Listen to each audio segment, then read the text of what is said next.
سلام بچه‌ها، دارم میرم پیش لستر چون امروز بهم زنگ زد و گفت یه کار خیلی مهمی باهام داره. منم الان دارم میرم خونه‌اش ببینم چیکارم داره چون گفت یه کار خیلی مهمی باهات دارم. راستی بچه‌ها ماشینم هم امروز بردم رنگشو عوض کردم. من که خودم زیاد طرفدار رنگ قرمز نیستم ولی خب امتحانی زدم ببینم چه جوری میشه دیگه. ولی شما اگه طرفدار رنگ قرمز هستید حتما داخل کامنت‌ها برام بنویسید. لستر درو باز کن، من اومدم. فرانکلین بهت گفتم بیای اینجا چون یه مأموریت خیلی مهمی میخوام بهت بدم، ولی خب تنهایی نمیتونی از پسش بر بیای و باید دوتا دوستاتم باشن. آها لستر، منظورت مایکل و ترورن دیگه؟ آره نه پس منظورم عمم و شوهر عمم است. ببین لستر، خودت داری سر شوخی رو باز میکنی ها. حالا این مأموریت چی است که تنهایی نمیشه انجامش بدم؟ نقشه سرقت از بزرگترین جواهر فروشی شهر رو کشیدم. او پس حسابی مأموریت سختی در پیش داری. آره فرانکلین، به خاطر همینم میگم ترور و مایکلم باید باشن. تو برو بیارشون اینجا تا نقشه رو براتون توضیح بدم. خب بچه‌ها، اول دارم میرم خونه این مایکل که سوارش کنم، بعدم میرم سراغ ترور که اونم سوار کنم و بعدش هم با هم دیگه بریم خونه لستر که نقشه رو بکشیم و بعدم سرقت رو شروع کنیم. بچه‌ها اونجوری که لستر میگفت این بزرگترین جواهر فروشی شهر و با سرقتش میتونیم کلی پول به جیب بزنیم و خلاصه که قراره کلی پولدار بشیم. خب مایکل هم بچه‌ها داره میاد. تازه بعد از اینم باید بریم سراغ ترور. یکم زودتر بیا دیگه مایکل. اومدم فرانکلین. چی شده؟ نگفتی که پشت تلفن، فقط گفتی آماده شو. حالا اصلا داستان چیه؟ کجا میخوایم بریم؟ حالا بهت میگم مایکل، قراره یه سرقت خیلی خفن داشته باشیم، فقط به ترورم احتیاج داریم. حالا سرقت از کجا است فرانکلین؟ سرقت از جواهر فروشی، نقشه‌شو لستر کشیده. قراره ما سه تا، یعنی تو و من و ترور، بریم با هم دیگه بزرگترین جواهر فروشی لس سانتوس رو سرقت کنیم. پس اینطور. ولی فرانکلین فکر کنم کار خیلی سختی باشه چون با کلی دوربین امنیتی و مأمور و اینجور چیزا سر و کار داشته باشیم. آره ولی خب فکر کنم لستر فکر همه چیزو کرده باشه دیگه. خودت که دیگه لستر رو بهتر میشناسی، مغز این کاراست.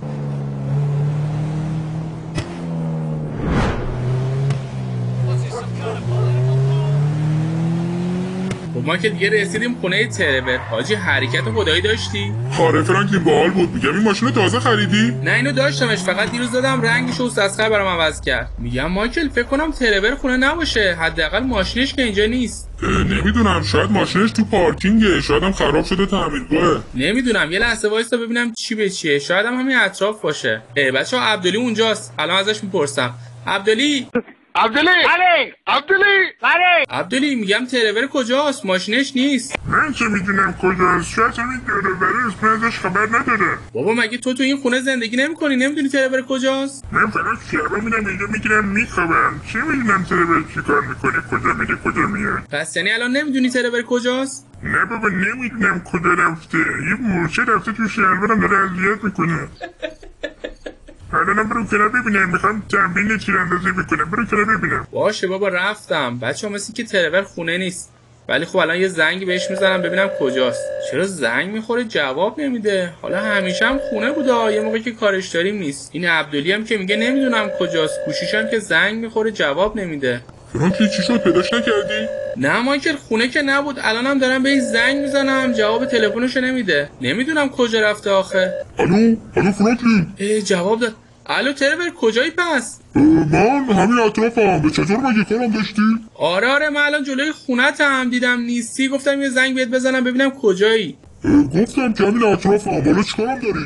ببین ترور، من و مایکل قراره یه مأموریتی برای لستر انجام بدیم که تو هم باید با همون باشی. ببین فرانکلین من نمیتونم بیام، وقت ندارم. بابا ترور این مأموریت کلی پول توشه، قراره یه جواهر فروشی سرقت کنیم، چرا نمیتونی بیای؟ گفتم که فرانکلین وقت ندارم، یه کاری دارم انجام میدم، اصلا وقت نمیکنم بیام. آخه لستر گفته که تو هم باید باشی وگرنه نمیتونیم مأموریت انجام بدیم. بابا فرانکلین به چه زبونی بگم؟ نمیتونم بیام دیگه. یه نفر دیگه رو پیدا کنید ببرید مأموریت. من یه کاری دارم که باید انجامش بدم. فعلا خداحافظ. قطع کرد. هرچی بهش اصرار کردم گفت نمیتونم بیام. بعدش هم عصبانی شد و تلفن رو قطع کرد. بی‌تربیت. چقدر آدم بی‌تربیتی هستی تو. فرانکلین چی شد؟ ترور گفت کجا؟ هیچی، گفت من یه کاری دارم نمیتونم بیام و بعدش هم عصبانی شد تلفنش رو قطع کرد. ترور که همه مأموریت‌ها رو قبول میکرد. منم از همین تعجب کردم. سیمیون داره بهم زنگ میزنه ببینم چیکار داره. الو فرانکلین کجایی؟ من سیمیون بیرون شهرم نزدیک خونه ترور. چطور مگه؟ فرانکلین بیچاره شدم. چی شده سیمیون؟ چه اتفاقی افتاده؟ فرانکلین هر جایی هستی خودتو سریع برسون نمایشگاه من. یه اتفاق خیلی بدی برام افتاده. خب چی شده سیمیون؟ بهم بگو. بیا اینجا سریع وقتی دیدمت همه چیو بهت میگم. باشه تا 10 دقیقه دیگه اونجام. راستی میگم مایکلم همراهمه. اونم بیارم؟ آره بیار اشکالی نداره فقط سریعتر بیا.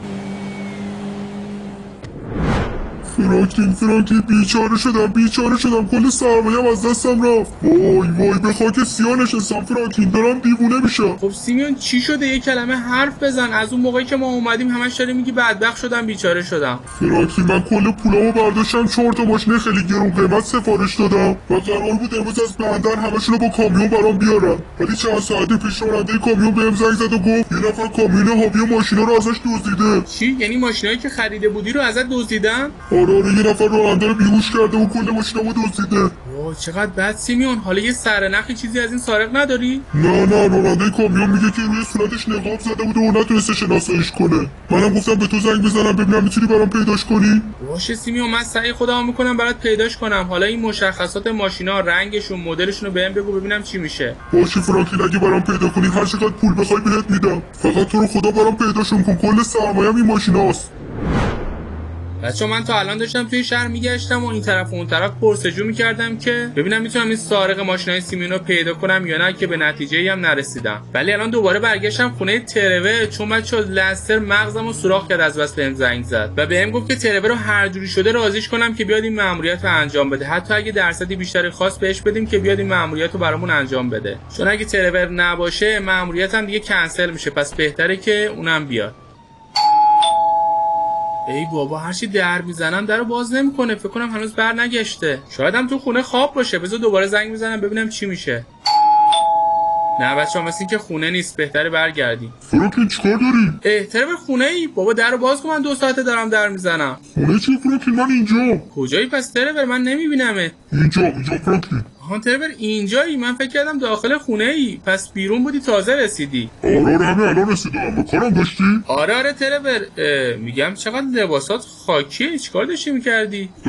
هیچی فرانکلین یکم کثیف شده. حالا کارتو بگو. ببین همون کاری که بهت گفتم دیگه، همون مأموریتی که بهت گفتم با هم دیگه قرار انجام بدیم. فرانکلین من که پشت تلفن بهت گفتم نمیتونم انجام بدم، کار دارم. بابا ترور تو که همه مأموریت‌ها رو قبول می‌کردی، حالا چی شده که قبول نمی‌کنی؟ نکنه سهم بیشتری می‌خوای؟ نه اصلا بحث سرمایه اینجور چیزا نیست. یکم کار دارم سرم شلوغه. ترور مشکوک میزنی یا چیکار داری می‌کنی کلک؟ نه بابا فرانکلین چه کلکی. میگم فرانکلین من یکم خواستم برم استراحت کنم. باشه برو، من مزاحمت نمیشم. حالا به اون قضیه هم که گفتم فکر کن، بعدن خبرشو بهم بده. من رفتم فعلا. باشه حالا ببینم چی میشه بعدا خبرشو بهت میدم. باشه پس من منتظر خبرتم. خب بچه‌ها اینم از ترور. فقط باید منتظر باشیم تا کارش انجام بده. یکم باید مأموریتو بندازیم عقب‌تر. ولی خب بهمون نگفت داره چی کار میکنه. بچه‌ها اونجا رو نگاه کنید. تو ماشین ترور فرغون و بیل و از این جور وسایل بناییه. لباساش هم که بچه‌ها دیدید چقدر کثیف و خاکی بود.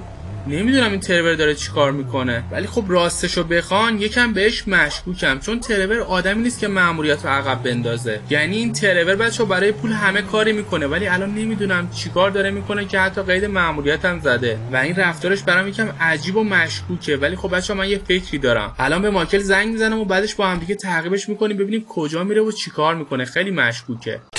2000 years later. فرانکلین تو مطمئنی داره یه کاری میکنه؟ آره مایکل خیلی رفتارش مشکوک بوده. لباسش خیلی خاکی بود و یه عالمه وسایل بنایی هم پشت وانتشه. شاید داره یه خونه جدید برای خودش میسازه. نه بابا مایکل، ترور چند ساله داره تو این خونه قدیمی زندگی میکنه، اصلا به این چیزا اهمیتی نمیده. خب یعنی فرانکلین به این 4 تا بیل و فرغون و به این لباسای خاکی ترور مشکوکی؟ نه فقط همینا نیست مایکل، این اولین باریه که ترور یه مأموریت رو قبول نمیکنه. تازه من بهش پیشنهاد دادم که سهمش هم بیشتر میکنیم، ولی اون قبول نکرد و گفت کار دارم. اگه اینجوری باشه فرانکلین پس خیلی مشکوکه. آره دیگه منم همینو میگم. مایکل داره میاد. سرتو بیار پایین نبیندت، باید تعقیبش کنی. ای بابا حالا شانس ما قطار اومد رد شد. میگم مایکل ندیدی کجا رفت؟ فرانک مثل که رفت اون جلو وایساد، منم درست ندیدم، قطار اومد رد شد. حالا باید صبر کنیم تا کامل بره بعد ببینیم کجاست. مایکل مثل که رفته اونجا وایساده. بذار من این چراغامو خاموش کنم ما رو نبینه. دیدی گفتم مایکل مشکوکه، رفته اونجا وایساده. داره چیکار میکنه این موقع شب؟ نمیدونم فرانک، بهتره بقیه‌شو پیاده بریم، یه موقع ممکنه ماشینمون رو ببینه. آره مایکل فکر خوبیه، بقیه‌شو پیاده میریم. پس دنبالم بیا. باید امشب سر از کار این ترور در بیاریم و بفهمیم چیکار میکنه. فرانک اونجا رو نگاه کن، ماشین همونجا رها کرد و داره میره اون بالا. آره مایکل دیدم. ما هم باید خیلی با فاصله تعقیبش کنیم که یه موقع ما رو نبینه. مایکل بیا دنبالم. فکر کنم این ترور داره دنبال یه گنجی چیزی اینجاها میگرده. و از اونجایی هم که میخواد همه گنجو برای خودش برداره ما رو خبر نکرده نامرد. آره فرانک، این احتمالش خیلی زیاده، چون گفتی بید و کلنگم تو ماشینش بود و لباساش هم خاکی بود. حتما داره زمینو میکنه و دنبال یه چیزی میگرده. آره مایکل، ولی خب ما هم از اون زرنگ‌تریم، میریم دنبالش و بعدش هم میگیم ما توی گنج شریکیم. اینجوری دیگه نمیتونه چیزی رو از ما مخفی کنه. A few moments later. فرانک من دیگه نفسم بند اومد، الان 20 دقیقه است داریم تعقیبش میکنیم. بعدش هم فاصله‌اش از ما خیلی زیاد شده، فکر کنم گمش کردیم. بیا برگردیم. نه مایکل تسلیم نشو، یکم دیگه بیشتر نمونده. من دیدم از همین طرف رفت. برسیم این بالا معلوم میشه کجا رفته. اوه مایکل اینجا رو نگاه کن، یه غار مخفی اینجاست. ترور رفت اینجا. آره فرانکلین، عجب جای بزرگیه. ببین مایکل تو همینجا وایسا، من میرم پایین سرگوش آب میدم.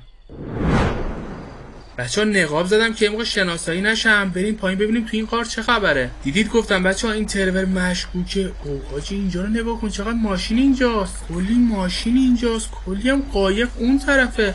بچه‌ها مگه تو این غار چه خبره؟ فکر کنم آدمای زیادی توی این غار باشن. خب بچه‌ها یه نگهبانم اینجا هست. تو چی می‌خوای؟ بود اینجا ممنوعه. بگی که اومد لعنتی. خب اینم از این بچه‌ها، بریم جلوتر ببینیم چه خبره. فکر کنم آدمای زیادی توی این غار باشن، چون کلی ماشین اون جلو بود. بهتره بچه‌ها من جلوتر نرم و با دوربین اسنایپ یه نگاهی بندازم ببینم چه خبره. اوه بچه‌ها کلی نگهبان اینجا هست. چطوری از پس اینا بر بیاین؟ اینا تعدادشون خیلی زیاده. بچه‌ها من از همینجا با اسنایپ میزنمشون. روی این نشونه بگیریم. خب اینم از اولیش، یکی دیگه‌شون هم بکشم. یکی هم الان میکشم. اوه حاجی دارم بهمون تیراندازی میکنم. فکر کنم فهمیدم ما اینجاییم. اوه حاجی گند زدیم، فهمیدم ما اینجاییم. خب راه دیگه هم بچه‌ها نداریم، باید از خودمون دفاع کنیم. اولش می‌خواستم مخفیانه و یکی یکی بزنم بکشمشون، ولی خب دیگه الان مجبوریم که همشونو بزنیم بتره کنیم.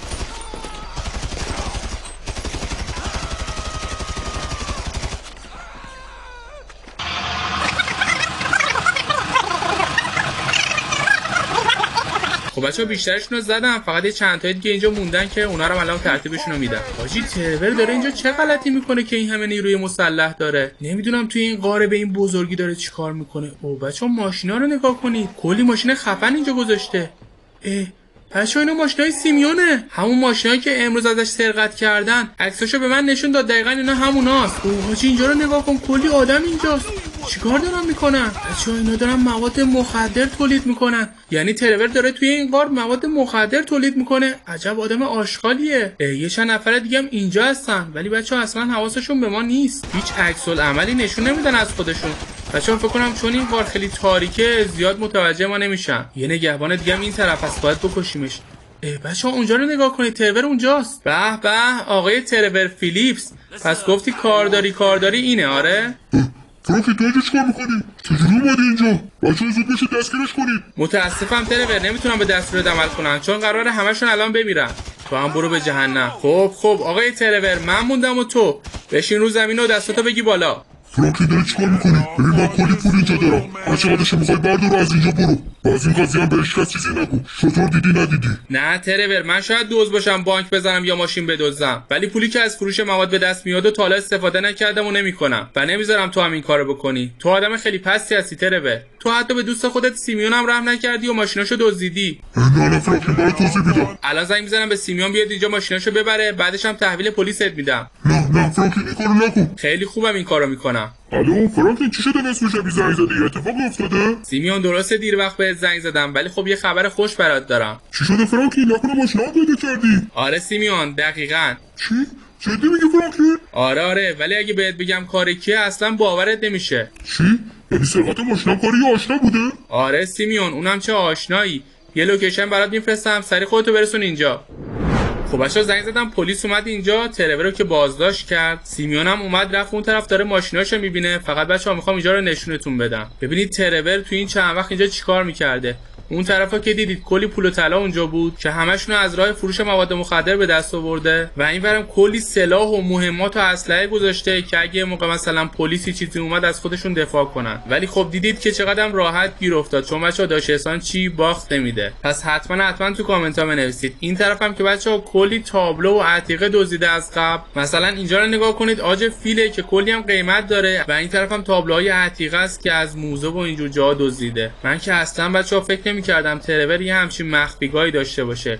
شما چطور؟ حتما داخل کامنت ها بهم بگید. الانم دیگه فکر کنم پلیسا میخوان ترور رو با خودشون ببرن زندان. فرانکلین چرا این کار کردی؟ من به خاطر این کارت ازت انتقام میگیرم.